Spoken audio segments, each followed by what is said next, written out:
Underworld don of Mumbai 1920। तो दोस्तों, यह है पार्ट 4। अगर आपने अभी तक पार्ट 1, 2 और 3 नहीं देखा है तो पहले उन्हें देख लें। उनके लिंक आपको इस वीडियो के डिस्क्रिप्शन में और इसी चैनल पर मिल जाएंगे।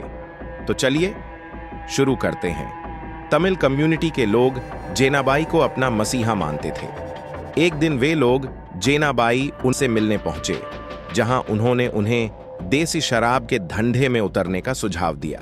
शुरू में जेनाबाई ने मना कर दिया क्योंकि वे एक मुस्लिम महिला थीं, पर जब उन्होंने इस धंधे में बहुत सारा पैसा देखा तो उनका लालच बढ़ गया।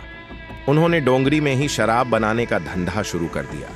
धीरे धीरे हर गली मोहल्ले, बस्ती और पूरे मुंबई शहर में उनके नाम का सिक्का चलने लगा। लोग उन्हें माफिया क्वीन कहने लगे। और यह वही पल था जब उनके नाम के आगे दारू वाली भी जुड़ गया। किसी भी व्यक्ति को अगर कोई भी परेशानी होती, चाहे आम लोग हों या माफिया, वह सीधे जेनाबाई के घर पहुंच जाता था। यहां तक कि पुलिस अधिकारी भी उनसे मिलने उनके घर आते थे। मुंबई में पहली बार ऐसा हो रहा था कि किसी महिला की इतनी शक्ति और पहुंच बन चुकी थी कि बड़े बड़े नेता और सेलिब्रिटी तक उनसे संपर्क में रहते थे। शराब बनाने और बेचने का उनका नेटवर्क पूरे मुंबई में फैल चुका था। शराब ऐसे बिकती थी जैसे राशन की दुकान में गेहूं चावल बंटते हों। 1960 के दशक तक जेनाबाई का धंधा चरम सीमा पर पहुंच चुका था। फिर एक दिन वारदराजन ने उनकी मुलाकात उस समय के मशहूर अंडरवर्ल्ड डॉन हाजी मस्तान और करीम लाला से करवाई।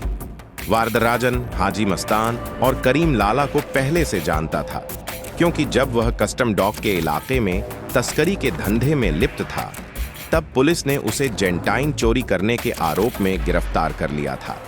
जेल में रहते हुए हाजी मस्तान उससे मिलने पहुंचा और उसकी यह एंट्री वारदराजन की जिंदगी बदल देने वाली थी। हाजी मस्तान हमेशा सफेद कपड़े पहनता था और उसके हाथ में हमेशा सिगरेट रहती थी। वह वारदराजन की कोठरी के पास पहुंचा और उसे बड़े प्यार से थलई बियर कहकर पुकारा। अंडरवर्ल्ड में इससे पहले किसी ने भी वारदराजन को इस तरह सम्मान नहीं दिया था, क्योंकि हाजी भी मद्रास से था और उसका नाम अंडरवर्ल्ड में बहुत बड़ा था। इसीलिए वारदराजन भी हाजी मस्तान से जा मिला।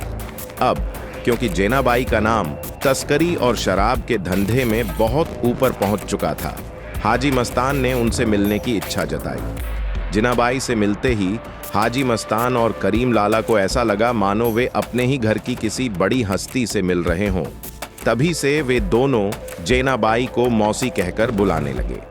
मौसी का दर्जा देने के साथ ही वे उनकी हर बात को पत्थर की लकीर मानते थे। जेनाबाई जो कहती वैसा ही होता।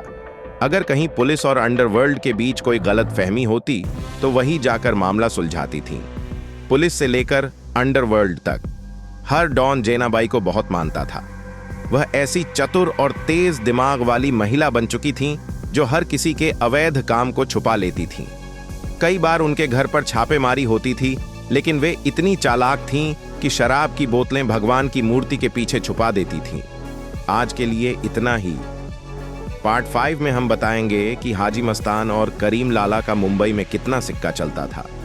अगला पार्ट देखने के लिए हमारे चैनल को सब्सक्राइब करें और वीडियो को लाइक करें, ताकि अगली वीडियो का नोटिफिकेशन सबसे पहले आपको मिले। ये वीडियो पार्ट 4 है और पार्ट 5 का लिंक आपको डिस्क्रिप्शन में और इसी चैनल पर मिल जाएगा। Thank you.